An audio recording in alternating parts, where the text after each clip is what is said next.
spear still sends shivers down the spines of the most experienced conjurers in her ranks. Mordenkain's Disjunction, only usable by sorcerer. What? Okay. Thunderer. That's a normal hammer. Enchantment bonus +2. Vendetta. Slashing. Enchantment bonus +3. Bonus feat 2 weapon fighting. Oh, that's not bad. What's the bloody hand? Enchantment bonus +1. What? Tempest Caller is +2. Stirge is +2. Vampiric Regeneration +5. That's not bad. Pretty good for Rapier. Hit points +10. Needs Paladin. Mockery of Mail. Enchantment bonus +2. Massive criticals! The Mithril Mirror. Enchantment bonus +3, but it's a normal Dwarven War Axe. That would have been good for the other dwarf if I had taken his focus. Gunch. Large, by piercing.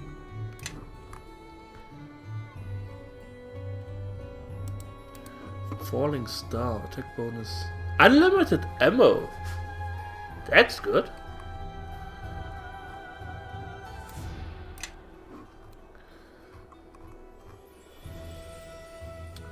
I think I take the Wolf's Bane.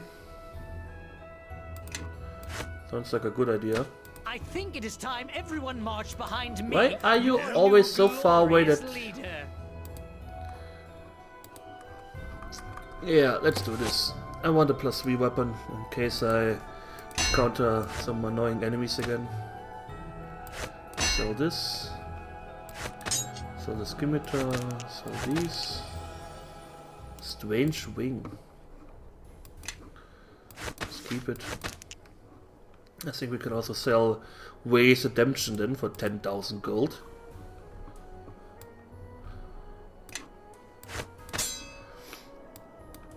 What do we have here? The Sturdy Feet of Pym. Only usable by fighter. Immunity of Knockdown.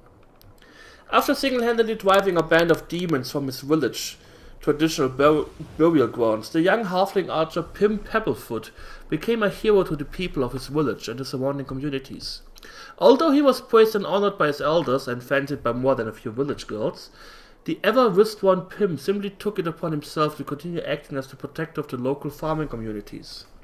Rain or shine, summer or winter, the farmers and shepherds of the Grey Hills grew used to the sight of Pym standing tall, for a halfling, on a hill overlooking the fields. Bow in hand and a wisp of pipe smoke curling about his head. Many heroes lead short, glorious lives and die valiantly to thwart some terrible threat, although Pym's life was undeniably glorious. From fighting alongside the knights in silver against orc hordes to driving off giants out of the Evermoors, it could hardly be described as short. Pym lived to the ripe old age of 135 years and died in bed, surrounded by 3 generations of his descendants. Pym was interred within the hills he protected all his life, but his gear was passed on to a great nephew who left the Neverwinter to become an adventurer.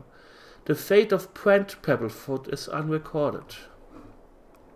Plus 15 hit points is also good.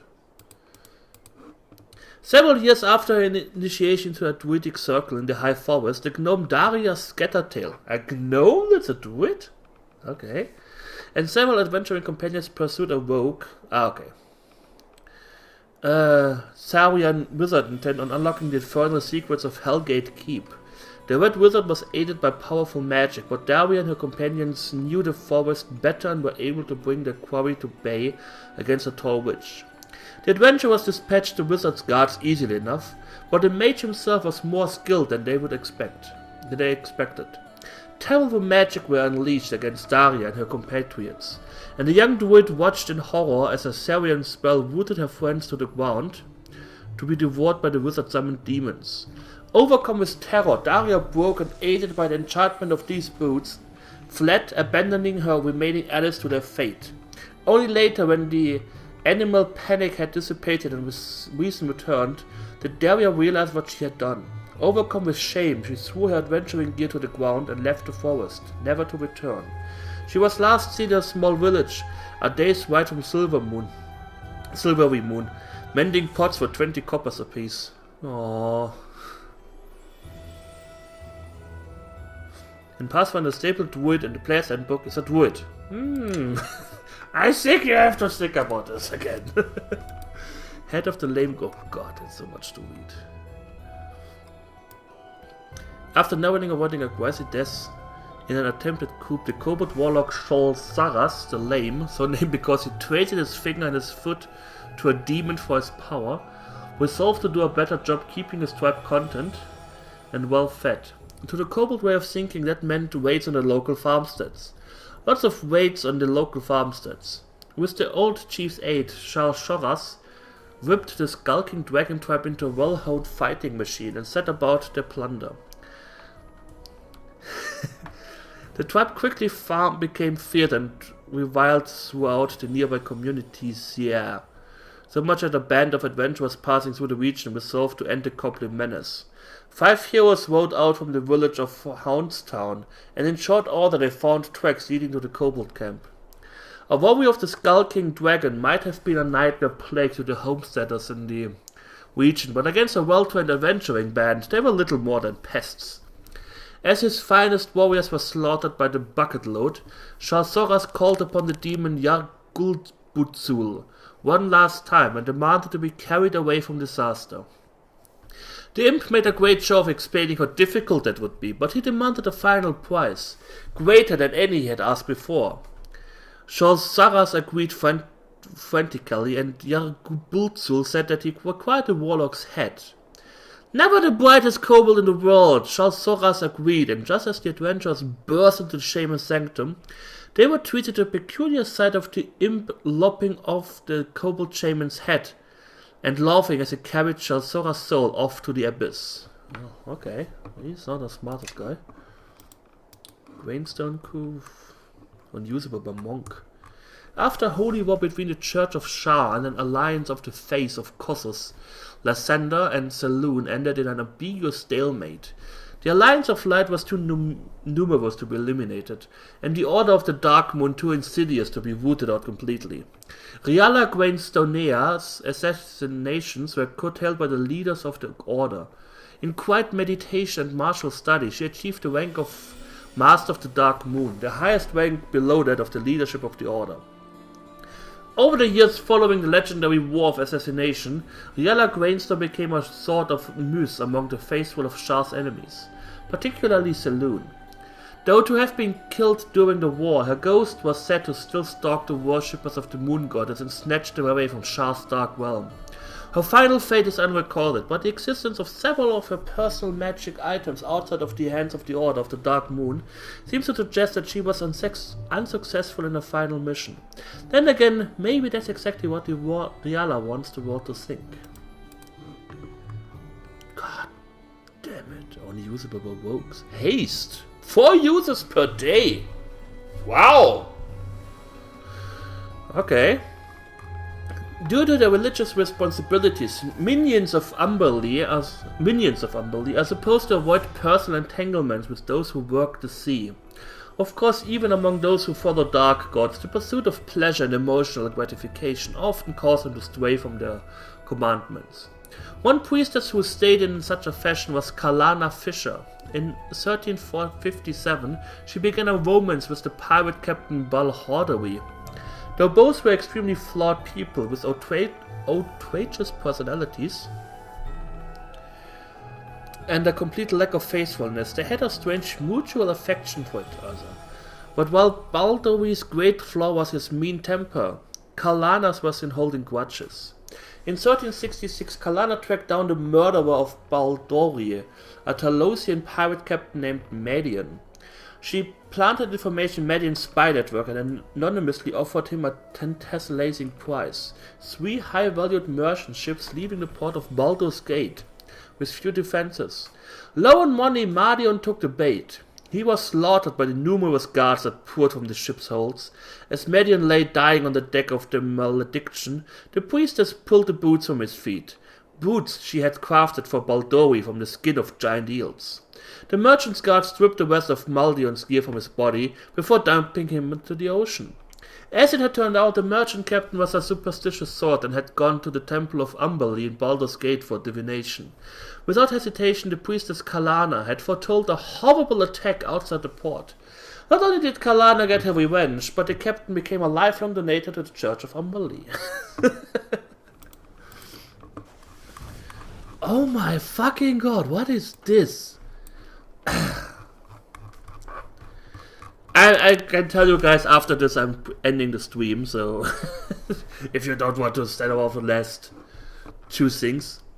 At the age of 18... Oh, well, do we have... okay, more.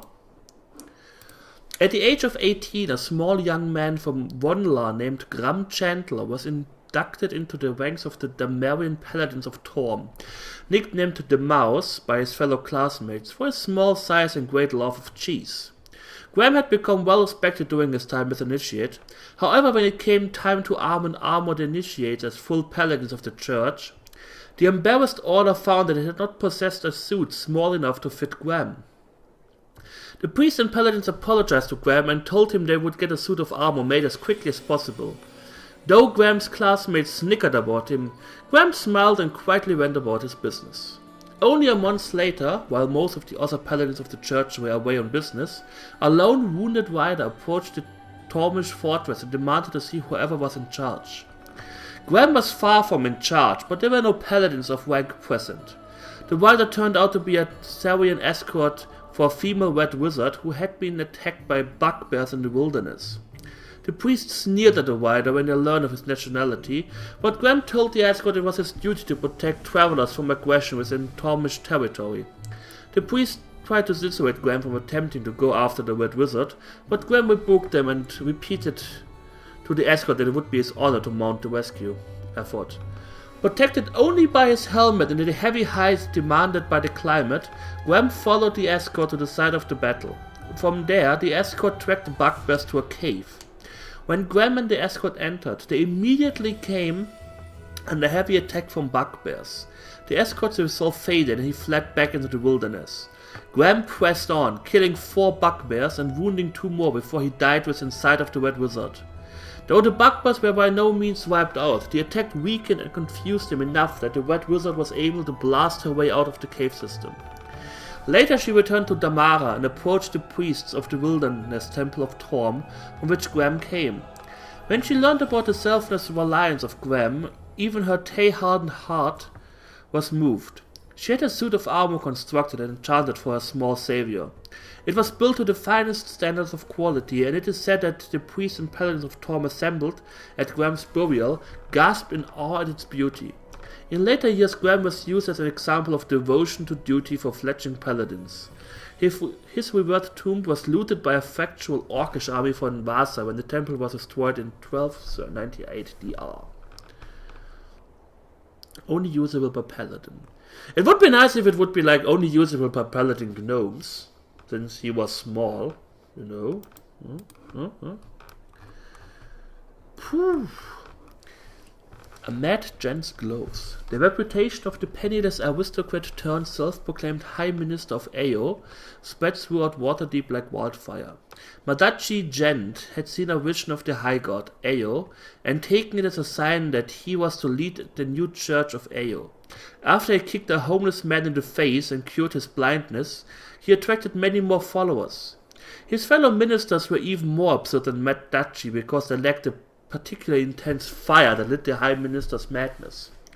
When Madachi began his kicking crusade across Waterdeep, he rightfully should have been killed within the first few hours. Unfortunately for his would-be killers, Madachi's new followers defended him frenetically.